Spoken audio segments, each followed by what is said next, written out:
بسم اللہ الرحمن الرحیم۔ السلام علیکم ورحمۃ اللہ وبرکاتہ۔ قبول اسلام اور فتح مکہ کا ایمان افروز واقعہ۔ مکہ میں ابو سفیان بہت بے چین تھا۔ آج کچھ ہونے والا ہے، وہ بڑبڑایا۔ اس کی نظر آسمان کی طرف بار بار اٹھ رہی تھی۔ اس کی بیوی ہند، جس نے حضرت امیر حمزہ رضی اللہ عنہ کا کلیجہ چبایا تھا، اس کی پریشانی دیکھ کر اس کے پاس آ گئی تھی۔ کیا بات ہے، کیوں پریشان ہو؟ ابو سفیان چونکا۔ کچھ نہیں، طبیعت گھبرا رہی ہے، میں ذرا گھوم کر آتا ہوں۔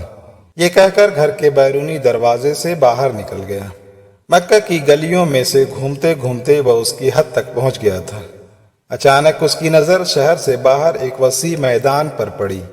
ہزاروں مشعلیں روشن تھیں، لوگوں کی چہل پہل ان کی روشنی میں نظر آ رہی تھی، اور بھنبھناہٹ کی آواز تھی، جیسے سینکڑوں لوگ دھیمی آواز میں کچھ پڑھ رہے ہوں۔ اس کا دل دھک سے کر کے رہ گیا۔ اس نے فیصلہ کیا کہ وہ قریب جا کر دیکھے گا کہ یہ کون لوگ ہیں۔ اتنا تو وہ سمجھ ہی چکا تھا کہ مکہ کے لوگ تو غافلوں کی نیند سو رہے ہیں، اور یہ لشکر یقیناً مکہ پر چڑھائی کے لیے ہی آیا ہے۔ وہ جاننا چاہتا تھا کہ یہ کون لوگ ہیں۔ وہ آہستہ آہستہ اونٹ لیتا ہوا اس لشکر کے کافی قریب پہنچ چکا تھا۔ کچھ لوگوں کو اس نے پہچان بھی لیا تھا۔ یہ اس کے اپنے ہی لوگ تھے جو مسلمان ہو چکے تھے اور مدینہ ہجرت کر چکے تھے۔ اس کا دل ڈوب رہا تھا۔ وہ سمجھ گیا تھا کہ یہ لشکر مسلمانوں کا ہے، اور یقیناً محمد صلی اللہ علیہ وسلم اپنے جانثاروں کے ساتھ مکہ آ پہنچے ہیں۔ وہ چھپ کر حالات کا جائزہ لے ہی رہا تھا کہ عقب سے کسی نے اس کی گردن پر تلوار رکھ دی۔ اس کا اوپر کا سانس اوپر اور نیچے کا نیچے رہ گیا تھا۔ لشکر کے پہرے داروں نے اسے پکڑ لیا تھا، اور اب اسے بارگاہ محمد صلی اللہ علیہ وسلم میں لے جا رہے تھے۔ اس کا ایک ایک قدم کئی من کا ہو چکا تھا۔ ہر قدم پر اسے اپنے کرتوت یاد آ رہے تھے۔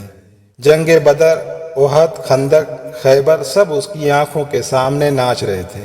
اسے یاد آ رہا تھا کہ اس نے کیسے سرداران مکہ کو اکٹھا کیا تھا محمد صلی اللہ علیہ وسلم کو قتل کرنے کے لیے، کیسے نجاشی کے دربار میں جا کر تقریر کی تھی کہ یہ مسلمان ہمارے غلام اور باغی ہیں، ان کو ہمیں واپس دے دو۔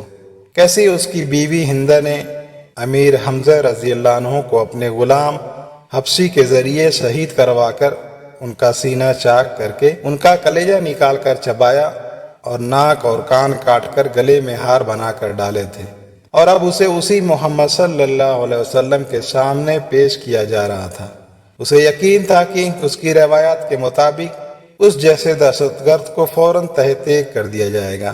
ادھر بارگاہ رحمت للعالمین صلی اللہ علیہ وسلم میں صحاب رضی اللہ عنہم اجمعین جمع تھے، اور صبح کے اقدامات کے بارے میں مشاورت چل رہی تھی کہ کسی نے آ کر ابو سفیان کی گرفتاری کی خبر دے دی۔ اللہ اکبر! خیمہ میں نعرہ تکبیر بلند ہوا۔ ابو سفیان کی گرفتاری ایک بہت بڑی خبر اور کامیابی تھی۔ خیمہ میں موجود عمر ابن خطاب رضی اللہ عنہ اٹھ کر کھڑے ہوئے، اور تلوار کو میان سے نکال کر انتہائی جوش کے عالم میں بولے، اس بدبخت کو قتل کر دینا چاہیے۔ شروع سے سارے فساد کی جڑ یہی رہا ہے۔ چہرہ مبارک رحمت للعالمین صلی اللہ علیہ وسلم پر تبسم نمودار ہوا، اور ان کی دلوں میں اترتی ہوئی آواز گونجی، بیٹھ جاؤ عمر، اسے آنے دو۔ عمر ابن خطاب رضی اللہ عنہ آنکھوں میں گیز لیے حکم رسول صلی اللہ علیہ وسلم کی اطاعت میں بیٹھ تو گئے، لیکن ان کے چہرے کی سرخی بتا رہی تھی کہ ان کا بس چلتا تو ابو سفیان کے ٹکڑے کر ڈالتے۔ اتنے میں پہرے داروں نے بارگاہ رسالت صلی اللہ علیہ وسلم میں حاضر ہونے کی اجازت چاہی۔ اجازت ملنے پر ابو سفیان کو رحمت للعالمین صلی اللہ علیہ وسلم کے سامنے اس حال میں پیش کیا گیا کہ اس کے ہاتھ اسی کے امامے سے اس کی پشت پر بدھے ہوئے تھے۔ چہرے کی رنگت پیلی پڑ چکی تھی، اور اس کی آنکھوں میں موت کے سائے لہرا رہے تھے۔ لوحۂ رسالت مآب صلی اللہ علیہ وسلم واہ ہوئے، اور اصحاب رضی اللہ عنہم اجمعین نے ایک عجیب جملہ سنا، اس کے ہاتھ کھول دو اور اس کو پانی پلاؤ، بیٹھ جاؤ ابو سفیان۔ ابو سفیان ہارے ہوئے جواری کی طرح گرنے کے انداز میں خیمہ کے فرش پر بچھے قالین پر بیٹھ گیا۔ پانی پی کر اس کو کچھ حوصلہ ہوا تو نظر اٹھا کر خیمہ میں موجود لوگوں کی طرف دیکھا۔ عمر ابن خطاب رضی اللہ عنہ کی آنکھیں غصے سے سرخ تھیں۔ ابو بکر ابن قحافہ رضی اللہ عنہ کی آنکھوں میں اس کے لیے افسوس کا تاثر تھا۔ عثمان بن عفان رضی اللہ عنہ کے چہرے پر عزیزداری کی ہمدردی اور افسوس کا ملا جلا تاثر تھا۔ علی رضی اللہ عنہ کا چہرہ سپاٹ تھا۔ اسی طرح باقی تمام اصحاب کے چہروں کو دیکھتا دیکھتا آخر اس کی نظر محمد صلی اللہ علیہ وسلم کے چہرے مبارک پر آ کر ٹھہر گئی، جہاں جلالت و رحمت کے خوبصورت امتزاج کے ساتھ کائنات کی خوبصورت ترین مسکراہٹ تھی۔ کہو ابو سفیان کیسے آنا ہوا؟ ابو سفیان کے گلے میں جیسے آواز ہی نہیں رہی تھی۔ بہت ہمت کر کے بولا، میں اسلام قبول کرنا چاہتا ہوں۔ عمر ابن خطاب رضی اللہ عنہ ایک بار پھر اٹھ کھڑے ہوئے۔ یا رسول اللہ صلی اللہ علیہ وسلم، یہ شخص مکاری کر رہا ہے، جان بچانے کے لیے اسلام قبول کرنا چاہتا ہے، مجھے اجازت دیجیے، میں آج اس دشمن ازلی کا خاتمہ کر ہی دوں۔ بیٹھ جاؤ عمر۔ رسالت مآب صلی اللہ علیہ وسلم نے نرمی سے پھر فرمایا، بولو ابو سفیان، کیا تم واقعی اسلام قبول کرنا چاہتے ہو؟ جی یا رسول اللہ صلی اللہ علیہ وسلم، میں اسلام قبول کرنا چاہتا ہوں۔ میں سمجھ گیا ہوں کہ آپ صلی اللہ علیہ وسلم اور آپ کا دین بھی سچا ہے اور آپ کا خدا بھی سچا ہے، اس کا وعدہ پورا ہوا۔ میں جان گیا ہوں کہ صبح مکہ کو فتح ہونے سے کوئی نہیں بچا سکے گا۔ چہرہ رسالت مآب صلی اللہ علیہ وسلم پر مسکراہٹ پھیلی۔ ٹھیک ہے ابو سفیان، تو میں تمہیں اسلام کی دعوت دیتا ہوں اور تمہاری درخواست قبول کرتا ہوں۔ جاؤ، تم آزاد ہو۔ صبح ہم مکہ میں داخل ہوں گے انشاءاللہ۔ میں تمہارے گھر کو جہاں آج تک اسلام اور ہمارے خلاف سازشیں ہوتی رہیں جائے امن قرار دیتا ہوں۔ جو تمہارے گھر میں پناہ لے لے گا وہ محفوظ ہے۔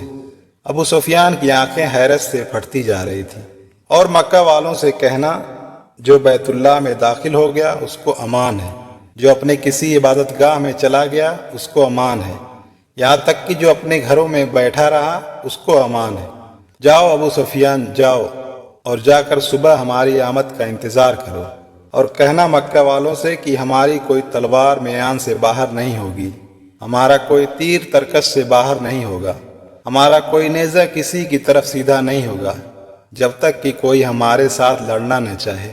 ابو سفیان نے حیرت سے محمد صلی اللہ علیہ وسلم کی طرف دیکھا اور کانپتے ہوئے ہونٹوں سے بولنا شروع کیا، اشہد ان لا الہ الا اللہ واشہد ان محمدًا عبدہ ورسولہ۔ سب سے پہلے عمر ابن خطاب رضی اللہ عنہ آگے بڑھے اور ابو سفیان کو گلے سے لگایا۔ مرحبا اے ابو سفیان، اب سے تم ہمارے دینی بھائی ہو گئے، تمہاری جان مال ہمارے اوپر ویسے ہی حرام ہو گیا جیسا کہ ہر مسلمان کا دوسرے مسلمان پر حرام ہے۔